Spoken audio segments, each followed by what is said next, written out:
let's start. We have 2 minutes past 3 and we are Germans. We are always on time, no excuses. And so my name is Rainer Wendt and I'm really happy to welcome you today to this webinar series. Again, to a webinar with an expert.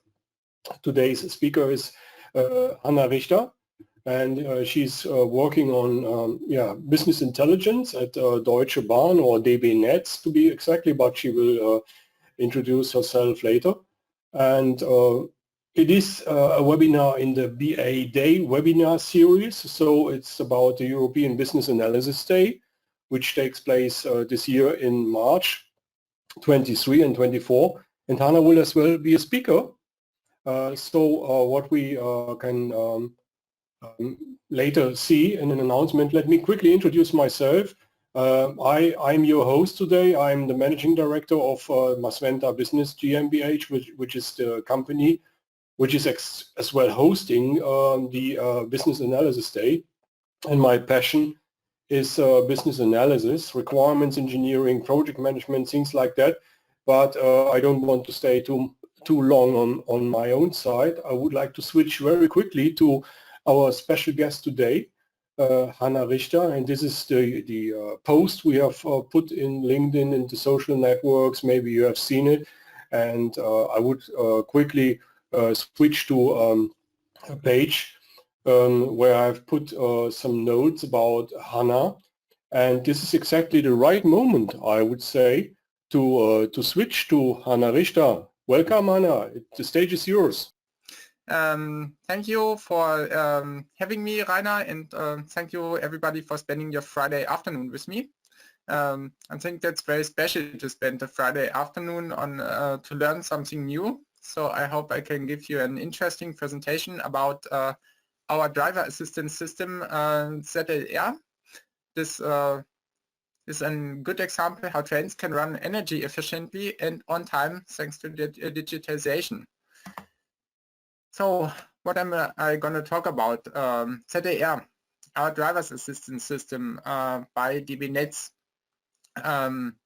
It's a system that was introduced in July 2018, so it's not completely new. Last year I used to say regularly, if we would have not introduced it already in 2018, we had to have invented last year. Everybody was discussing energy efficiency, saving energy, rising energy costs. That's one of the state-of-the-art projects or state of the agenda projects to save energy. So it's a very, very important topic, I guess. Driven by the energy costs, which were raised so dramatically. Right. And by the political pressure to save energy. We had, from my hometown, we had an energy traffic lights on the website of my hometown, indicating all the winter if you used too much energy as the whole city. So there was a lot of discussion, at least in Germany, about using energy, saving energy, and being energy efficient this winter. Fortunately, now spring is ahead, and most official announcements are now that we won't have any energy problems this winter, or we don't have to expect any energy problems this winter. However, saving energy is still very important, so that's what we contribute to by our system ZLR. So what's to mention about ZLR additionally? We had one great update or one large update that was introduced in May 2021. Then there came some functionalities that enable us to not just save energy, but to make trains also a little bit more punctual. And if you were a guest in one of our trains in Germany, you know, punctuality of German trains is an issue. So we now address two very important issues for Germany with this ZDR. It's of course not the solution for all these issues in Germany, but it's a small part of the solution. So what's to say about ZDR? It's completely automatic. It works with data from our dispatching systems. It analyzes the traffic situation. It recognizes conflicts between trains, calculates recommendation for the driver based on the traffic situation and based on conflicts. And then it sends information about the situation to the driver if no recommendation is available. So you get a recommendation, or if there's no recommendation, you know at least as the train driver what's going on around you. Last but not least, we provide these undertakings to the these recommendations and information to the railway undertakings. This is RUs in the technical language. So these are our customers as DB Netz, and our railway undertakings on the German network are saving the energy. We had them as a network provider. So how does this align not just to the overall political situation, but also to our strategy of the DB group? I've just copy and pasted this from our strategy presentation. I was to show you what this is our strategy. And yeah, you see the first big part of our strategy is for the climate. And that's the direct link how ZDR contributes to the DB group's strategy by saving energy and doing by this something for the climate. Yeah, additionally, we do our business, of course, for the people, business travelers, as well as leisure travelers.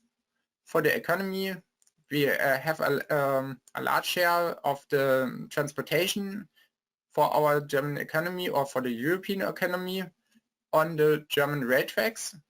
This is from the coal to steel to cars to chemistry. Everything is transported by train. So that's a very big factor for our economy.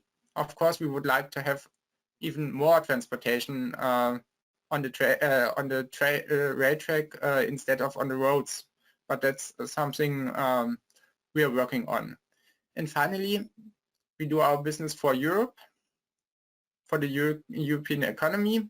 We are in Germany, we are in the center of Europe. We have many train connections going from Rotterdam in the Netherlands to somewhere Verona in Italy, across the Alps via Switzerland, for example, or we go from somewhere in Poland to somewhere in Spain. All these rail connections between European centers go through Germany. So we have, as the German railways company and as the German network operator in particular, are also responsible to do our share to make the European rail network working. So that's our part in the big picture of the DB strategy. We do for the climate part here. And of course, being on time is for the people and for the economy as well good. So for who do we do this? Who are our customers so far? There are two customers from within the DB group. We have our long distance rail operator, the DB Fernverkehr, and we have our short distance rail, our cargo rail operator, DB Cargo. Then we have an short distance rail operator who is not part of the DB group. That's the Metronome. And we have a new customer who is also in the short distance business, the Nordwestbahn. So you see, we as DB Network, as the rail network provider, provide our service without making a difference between some companies who are part of the Deutsche Bahn Group and companies who are not part of the Deutsche Bahn Group. We are required by law to do this, to provide our service to every railway undertaking that needs our services. So ZDR, of course, fulfills this legal requirement, and we are proud to serve these customers, and we are looking for additional customers at any time. So our customers report they save about 1% to 2% of their annual energy bill by using ZDR. So we have a good argument to acquire new customers. Of course, the argument for being a little bit slow in adopting ZDR is you need some additional equipment to provide the recommendations that we send to the RU to the train driver. So how does this equipment look like? I have two examples. Of course, the two examples from the DB group or from within the DB group. And this is our long distance trains. They use it via the device that's called eBula. Railway has many acronyms and so on, but in the end it's a computer like in the picture you see on the left of the screen, and you see this blue line at the bottom. That is the recommendation. The driver sees what type of recommendation, what is the recommended speed, how long does this recommendation live, and what's the reason for the recommendation. So we provide everybody that's not everybody, every information that's necessary to make a good decision and to drive as energy efficient and punctual as possible on just this one blue line on a screen that's already installed on the long distance trains of the DB group trains. For the DB cargo system, they went a slightly different way. They decided to install an additional device on their locos, and it looks like the Navi device you put into your car. You have a screen like this, and you see the kilometers, and you see the speed. You see the profile of the landscape that's ahead of you. So yeah, that's the picture that's provided to the local drivers from DB Cargo. So how do we do it technically? What's behind this from an IT architecture point of view? We use data flows from the dispatching system. That's the system in the gray box on the left side. It's called LIDIS minus SK. I don't know what it means, LIDIS SK, but that's our dispatching system. It has all the data about our operational situation, and it's operated by the dispatchers, and their workflow is not affected by ZDR, but ZDR gets the information from the usual workflow that the dispatchers have to do anyway. So it's no additional workload for the dispatchers. That's very important because the dispatchers are very busy people. They have to they have 8 screens. On these 8 screens they have to keep track of all the trains running in their sector, and we have to avoid that they get additional workload, so they can keep their focus on the trains in their sector. So we get the information from the LIDIS SK. That's the schedule. So the planned data, where the trains should be and where the trains are going. Then we have the actual data, where are the trains. Then we have estimated journey times. So you can based on the actual data, you can say, well, in the schedule, there's I see this journey time should be 10 minutes. Maybe better assume it's going to be 15 minutes because we have in the actual data some more information that were unknown when the original schedule was written. So all these data are transferred to an ZLR computer, and this ZLR computer creates the messages, the recommendations. So it's I call it here in this picture the messages, because messages can be recommendations as well as informations about the situation. And as soon as the computer has calculated a recommendation, the ZLR computer provides the info what recommendation was provided for which train back to the dispatcher. But the dispatcher has not to call the train to tell the driver, okay, friend, drive 10 kilometers per hour less or something like that. No, you have it on the screen. So how do we get it on the screen of the train driver? We have the communication server, the COM server, and this COM server converts the messages to the right format for each recipient. So independent if you use the Ebola device or the LIDAR device at DB Cargo or some other railway undertakings use simple tablet computers for their crews, and you can send them to this tablet computer as well. So the communication server does all the job of converting the message so that the recipient system can understand the message in the right format. Then we send a message via a common network RU interface to the railway undertaking system, and they are responsible for sending the messages to the mobile device or the onboard unit on the train. This is really interesting.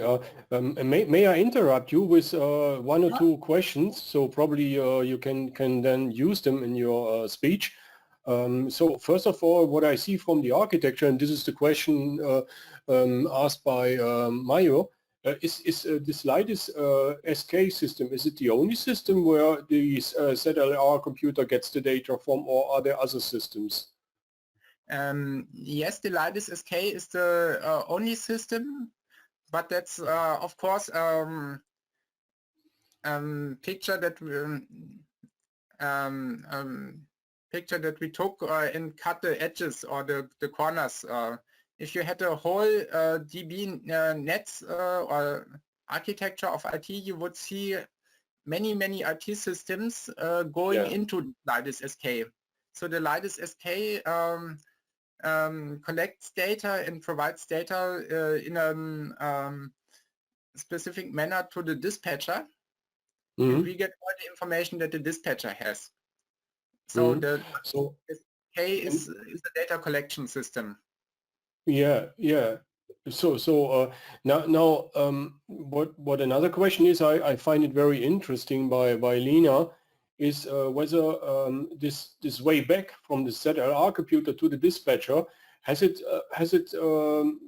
finally led to some time savings or some wins of comfort to the dispatcher? Could the dispatcher use the data coming from ZLR to make his work better?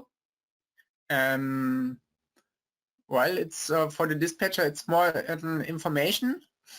The recommendation is originally provided for the train driver, but the dispatcher has to know what information the train driver has.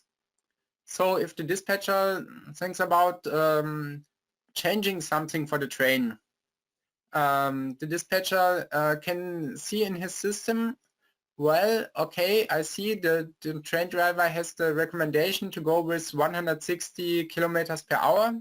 And then he can call the train driver and tell her, well, okay, I know you got the recommendation of going with 160 kilometers per hour.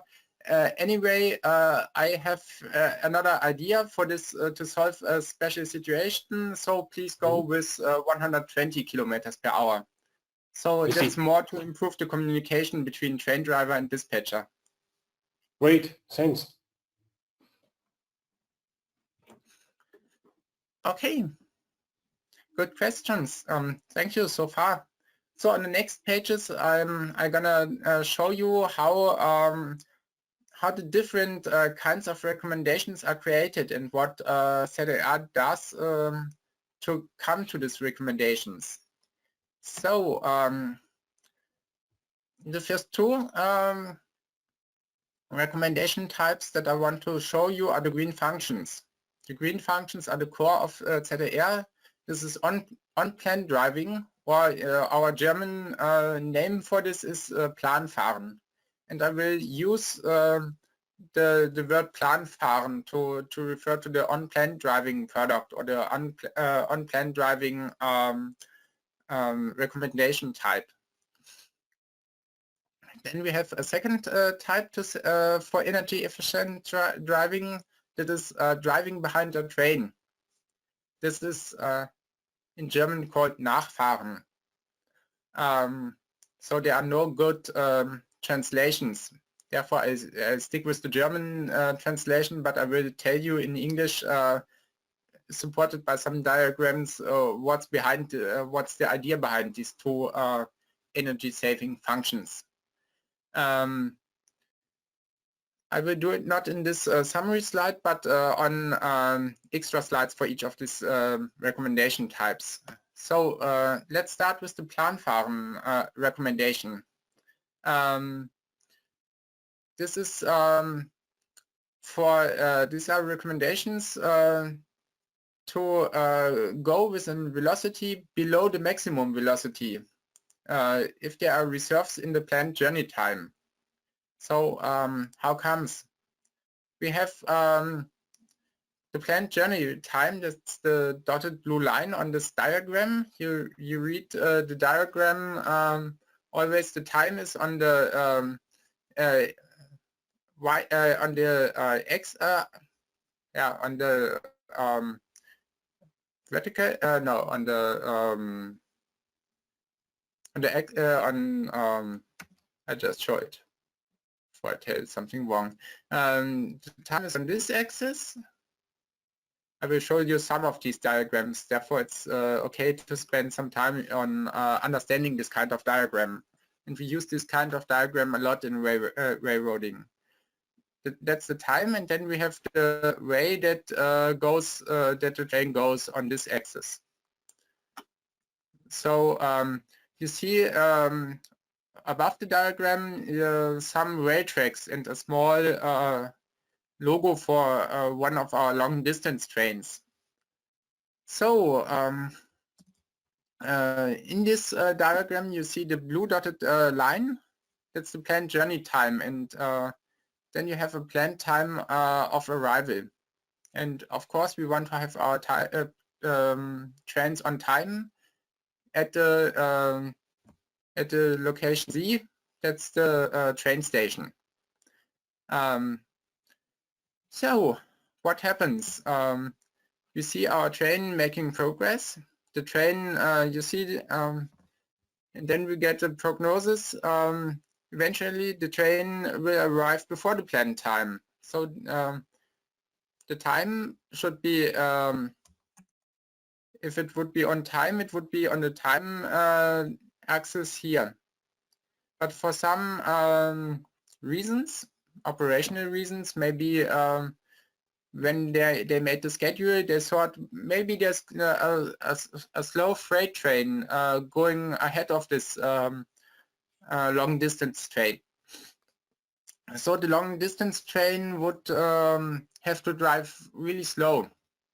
But maybe the freight train is not driving today or is delayed. So there is a free track ahead for this train. So we see it, we see, okay, we have a new estimated time of arrival that's here by the black line indicated. In this case, ZLR would provide a recommendation for Planfahren. That's the green line. And And by this, the that's my mouse here, we would arrive at this time. So we would be a little bit earlier than the planned time of arrival, because we have a parameter for small time surplus as a reserve. So the train won't be delayed if there happens something unpredicted in this on the remaining journey. So you see the velocity of this train on the small diagram on the head of this graphic. If the train and the wide trains, our long distance trains, can go really fast, 260 kilometers per hour, I guess. If this train would go with its maximum speed, it would have a peak here and would then slow down here. The recommendation of ZDR says, no, don't go with your maximum speed. We know you want to arrive at this part C, you want to be here at this place. So you have enough time, so drive slow, save energy, and you will be on time anyway at this location Z. That's how ZDR works. So the ZDR Planfahren recommendation supports the driver to stick to the schedule.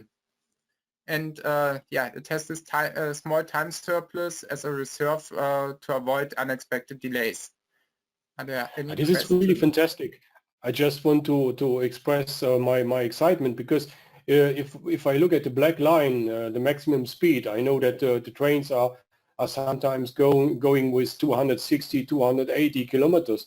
And if I imagine what energy can be saved if I go 150 rather than 250, it's really a lot. And this is fantastic. But one question from my side in between: have ever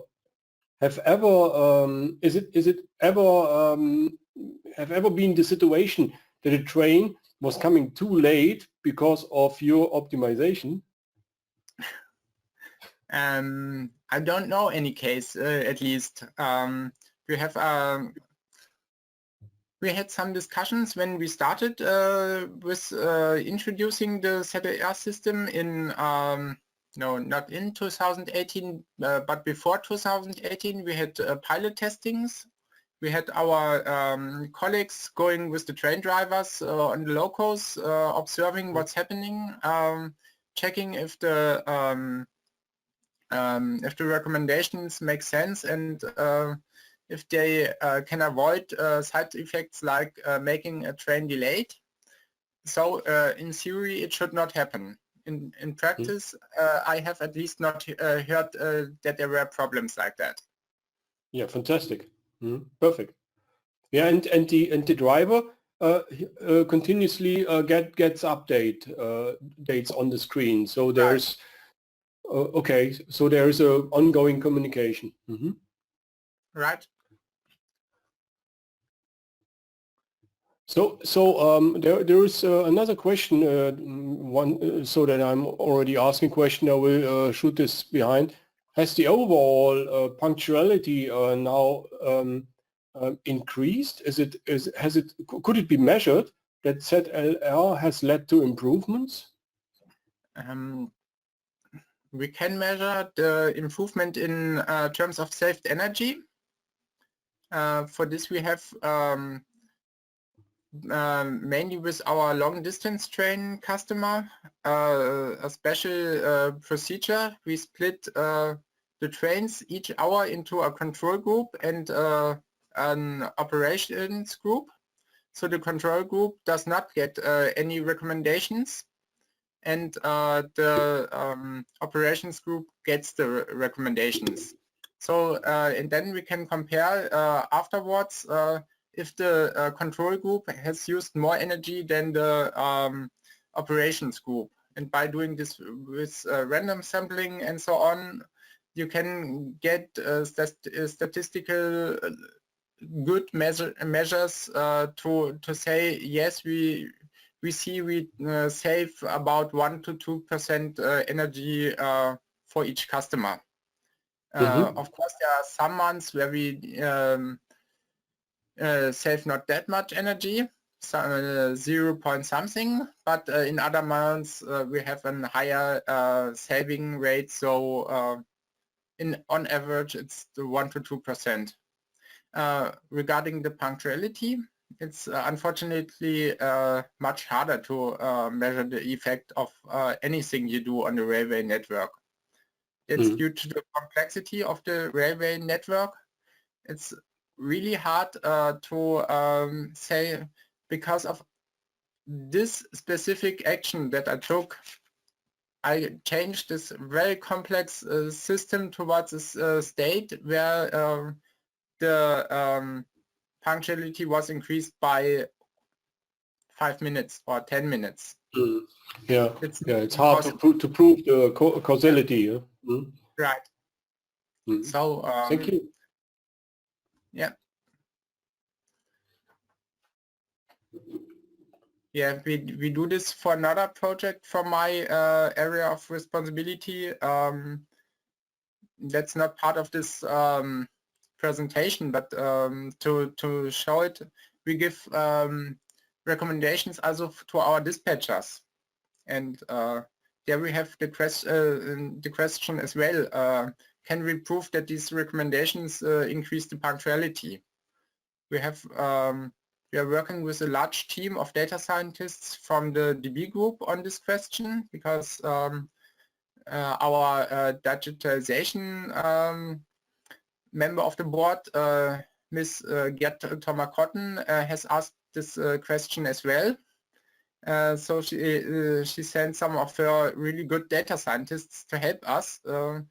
But we are talking about very small experiments to get an idea about the effects, and if I say small experiments, I mean looking at one geographic area of maybe 1 square kilometer and looking at one specific kind of recommendation to say, okay, in this area we can have an effect, and we can have an effect at the next stop of the train. Yeah, probably. I mean, I'm not in that subject, but probably A/B testing could help. That one under the same conditions, it is measured what is used as energy and how punctual the trains were without recommendation, and then with recommendation. But I can imagine that it's really hard to measure in the real life, because the weather can change. Or people have a day off, bank holidays, or whatsoever. There are so much factors. Even if things are changing in the neighbor countries, then it can influence the traffic in Germany. Right. With A/B testing, the magic word is usually the same conditions, ceteris paribus. And it's very hard to define what situation has the same condition to compare. But we are going far down a rabbit hole that leads us away from our presentation. Sorry for that, but it's a very good question. So any questions regarding the Planfahren or the principle of this diagram overall? No, I don't have any more questions regarding that. It's perfectly illustrated.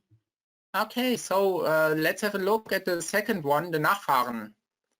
Here we avoid stops, or we try to steer the trains in a manner that they have an efficient rolling to a stop approach if they have to stop.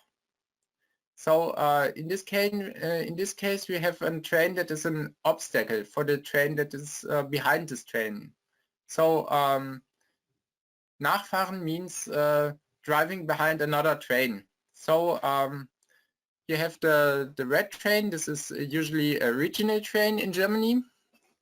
The regional train moves quite slowly through our network, and there is this in German Sperrtreppe. This is a security area around the train on the within the time space dimensions. It means in this red block are no other trains allowed for security reasons, not for security, for safety reasons. So if you have you sit in the train that's going behind this red train, you would have this situation if you would not use ZAR. You would go with your planned speed, and then you would see, here at this part you would have to wait. Line that goes straight down means always the train is not moving, because you are not moving on the space dimension but on the time dimension. So the train stands somewhere. You have to wait at the signal, like at a red traffic light, and you can't go, and then the traffic light switches to green, and then you can go, and then you go this way, and you have your own blue safety area around your train. That's not very efficient. That's not good for passenger trains, and it's particularly bad for freight trains, especially for the very heavy freight trains. Because if you imagine a freight train, I don't know how much they weigh, but it's many tons, and you have to get the inertia. You have to get it moving again if it came to a stop. So that's a situation you want to avoid at any cost. Someone told me, I was not able to verify this exactly, but someone told me it's about 500-600 euros if in energy costs if a freight train once stopped and has to speed up again to its traveling speed. That's the dimension in money what we are talking about. So we want to avoid this stop. How do we do this? By sending a recommendation, the green line, that brings that says drive slow.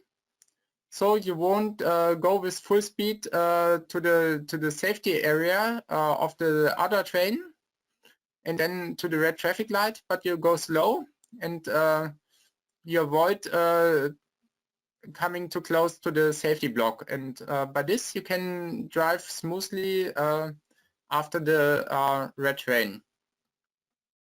So if you have a second train that's going behind the first train that got this recommendation, you have the same again. So you can stack it up train after train after train. And all the trains get the recommendation to slow down a little bit and to avoid unnecessary stops. Fantastic. So what's the So, effect? Sorry? yeah, go ahead. I'm asking my questions later. Go ahead. Yeah, just this few bullet points. You save the energy in case of conflicts. The train is slowed down if the conflict is ahead. And you have some safety conditions that have to be met for these recommendations. That is, we are not allowed to induce additional delay after the conflict due to this use of ZAR. That means here the train would have waited, and here we meet the same line on the time-space diagram, and here the same. So no additional delay, just energy saved. And the second one is we are not allowed to increase the required network capacity. That means a little bit technically, we are not allowed to do something that would decrease the number of trains that can run on the same time on the same area of the network. So that's controlled for. Well, that's what our Nachfahren recommendation does. And now, Rainer, I'm looking forward for your questions. Yeah, my question is very simple, but probably the answer is complicated. What has priority, Nachfahren or Planfahren? That depends on the situation. The Planfahren is only if there's no train ahead. You get only Planfahren recommendations if ZDR detects that there are no trains ahead of your train. And you ahead go means Hmm? ahead means how much how many kilometers are considered if you say ahead? That depends.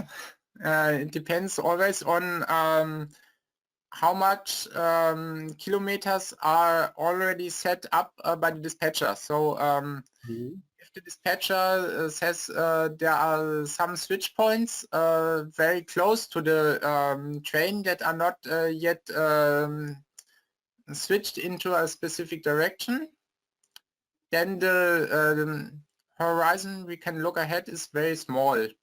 If we know the state of all the switches and we know the dispatcher is probably not going to change these anyway because they are already set by the dispatcher, then we can look much further in the horizon.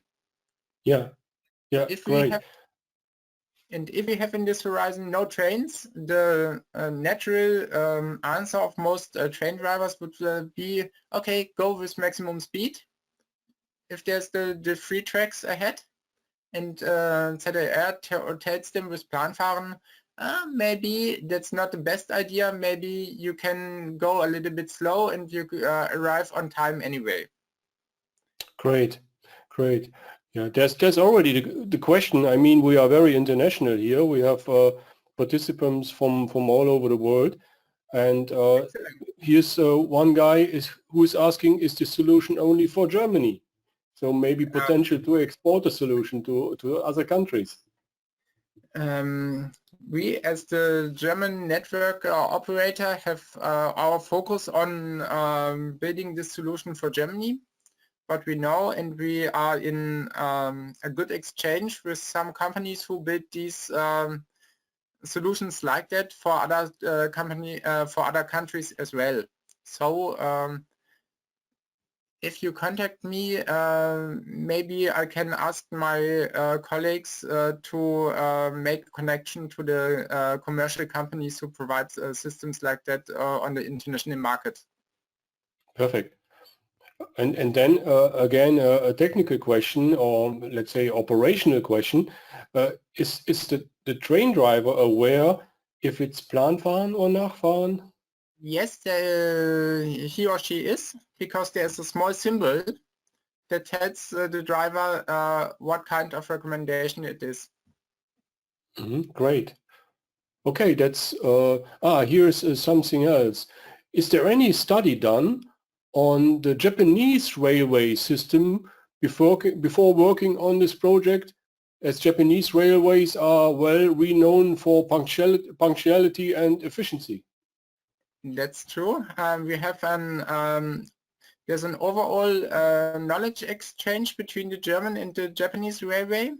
There's each year are some very lucky people allowed to visit the countries each other. I was not allowed to do this yet, maybe in the future one day, but I'm not sure if they discussed the ZDR use case in this knowledge exchange.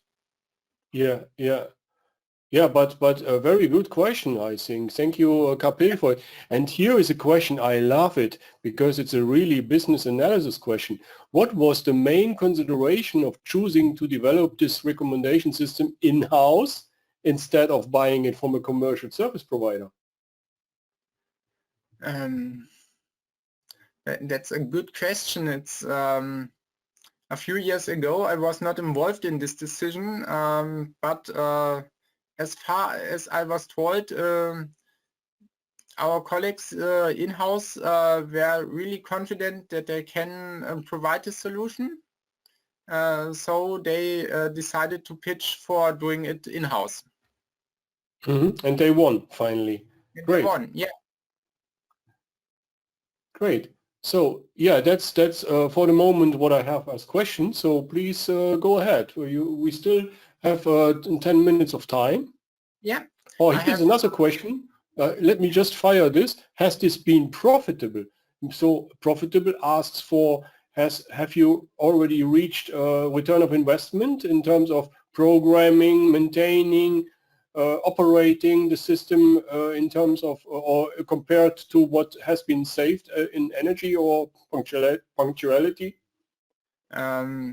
For the parts that are now online, yes, we have to reach the break even already. Congratulations. Great, great. And of course, yeah, as you said, punctuality is really hard to measure, and it's hard to put into euros or dollars. So how can you say what it's worth to come from punctuality 5 minutes late to 4 minutes late? What it's worth? So it's I know that we have an issue in Germany with Deutsche Bahn regarding punctuality, but nobody knows what the financial value behind is. Yeah, that's for us it's easy for two reasons. The first reason is we look at the profitability or the economic point of view of ZDR. We only look at the energy that was saved. So we okay. the additional effect by being more punctual is not part of our economic calculation. That's the very easy answer. The second, also quite easy but not very good answer is within Deutsche Bahn we have kind of a table where you can look up. We are DB Netz, we are the network operator. If we save 1 minute of delay, we get this amount of euro. I'm afraid I'm not allowed to say how much, but we get a small amount of euros for each minute that was saved, that we can, if we have to do economic considerations, that we can bring to the table. So if we go to our controllers and tell them, well, we are going to save 100 minutes of delay this year, they say, okay, by our internal standards, you're allowed to spend that much money on it to be from an economic point of view efficient. This is cool. This is really cool. I mean, for me, I would just put it into two categories. If it comes to business analysis, solution evaluation, if I say, okay, solution evaluation can be quantitative and qualitative, then the quantitative part would be the energy savings, and the qualitative part, hard to measure, would probably be the punctuality. Yeah. If we go on the on our business analysis day presentation, we have, of course, a look on all the analysis and reporting that we do on the saved energy and on our recommendations for our customers. So I would say let's have a quick look at our new recommendation that was introduced in May 2021. That's the one that increases punctuality. That is increasing the speed ahead of a construction site, so that you have some time reserve created to to be punctual if you leave the construction site. In our time-space diagram, you have a train that goes here, and then it's slowed down. You make because of the construction site, and then you go ahead, and then you arrive later. This is your original time of arrival here, and you arrive here because okay, you know what I mean. And due to the slowdown in the construction site, you remember maybe this logo that was our customer communications logo for construction sites. Max the Mule, he was our builder, and yeah, here you see him like a doctor analyzing a rail track. So that's just a site where we were working, and everybody loved this symbol animal, but officially we retired him last year or 2 years ago. anyway. So that's just for our international guests, the explanation where you see this U here. How do we solve this situation by using ZLR? Here, this is the what I painted in red. We have the driving time without recommendation, and now we have a recommendation. This recommendation is increase speed, and then you arrive earlier at the construction site compared to this arrival time, and so you don't lose time compared to the situation without a construction site in the end. That's especially important as we have many construction sites. We are investing in our network, and investing into the network means construction sites for the moment. So it's a kind of predictive recommendation. You know that there are some construction sites where you have to slow down speed, and in order to get some headroom, to get some buffer, you accelerate the trains a bit that they can finally be on time. Great. Right. So and the last slide of the presentation is the situation information. So if we cannot calculate specific recommendation, we provide information what's going on the tracks. We call it driving mirror and binoculars. So it's like driving in your car. You can see what's going on behind, and yeah, maybe you don't use binoculars on a car, but maybe on a boat to see what's in front of you. And that's what we provide for the drivers. That's something the drivers have asked us to provide. We do it also since May 2021, and yeah, it helps the humans to make good decisions if the computer cannot provide any assistance to make specific decisions. I see. So that's the last slide. So thank you. And do you have any questions? Yes, go ahead. Have already asked. Yeah, there are two more questions. One very let's say general question is: has this project been waterfall or agile? Okay, can you nail it down to these two sections? Well, both. We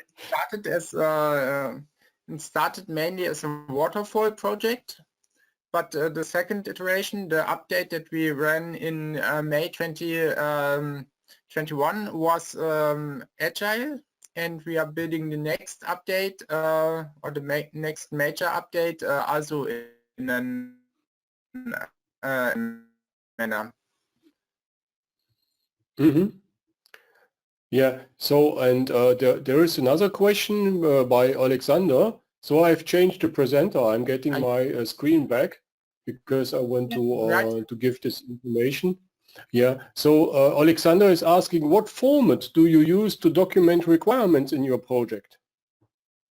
We use Jira Confluence.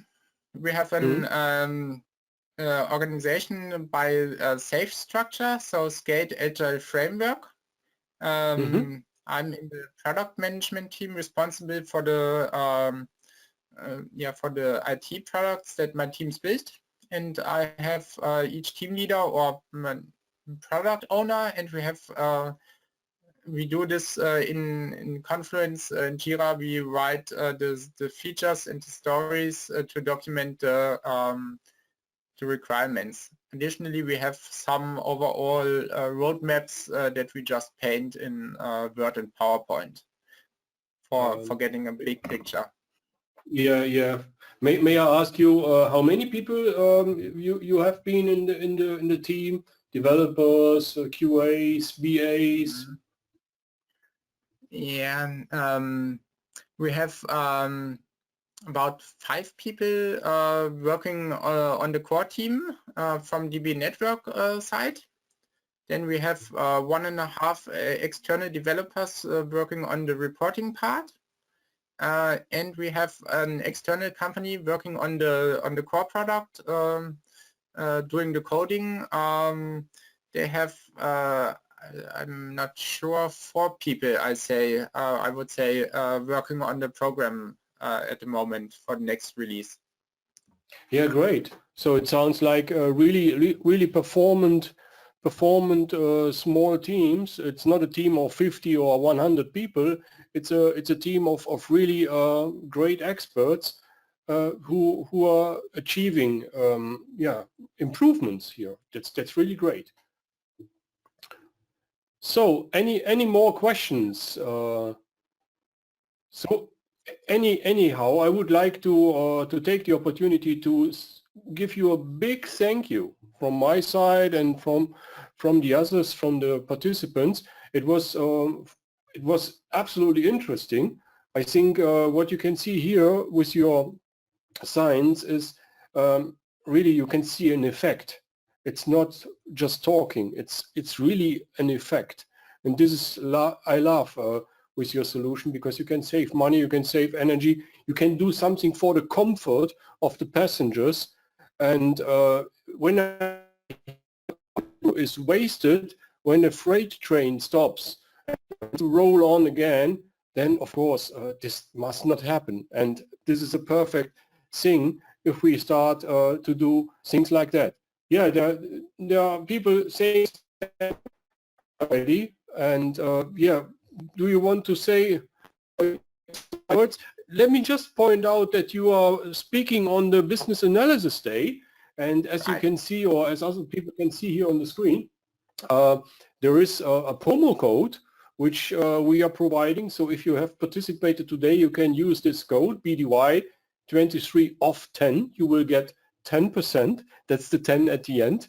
For all tickets, regardless what you book. You can book an in-person ticket, you can come to Frankfurt, or you can even participate online.